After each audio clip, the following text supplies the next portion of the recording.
Hello everyone, आज चाहिँ म टमेटो र अनियनको सब्जी बनाउन गइरहेको छु है। त्यसको लागि के चाहिन्छ हेर्नुहोस् होला। प्याज है, अनियन, टमेटो, जिन्जर अनि ग्रीन चिल्ली अलि लामो पारेर हो।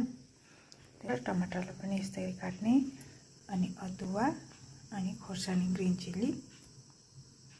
एउटा कराईमा चाहिँ तेल तताउने, त्यसमा अदुवा हालिदिने, फर्स्टमा जिन्जर हालिदियो, अनि एकछिन त्यसलाई यत्तिको भइन्जेल पकाउनु पर्छ।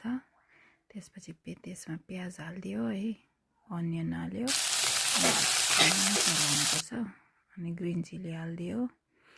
मैले ग्रिन चिल्ली चाहिँ कम्ती हालेको छु, तपाईँले जति पिरो खानुहुन्छ त्यही अनुसार हाल्नुहोस् होला है। अन्त हल्दी र नुन हालेर मजाले चलाउनुपर्छ।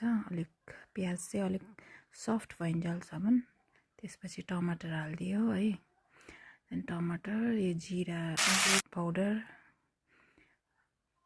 धनिया पाउडर, जिरा पाउडर हालिदियो, अनि एकछिन चलाएर रेड चिल्ली पाउडर हालिदियो। एकछिन चलाएर टमाटर पानी पकाउनुपर्छ है।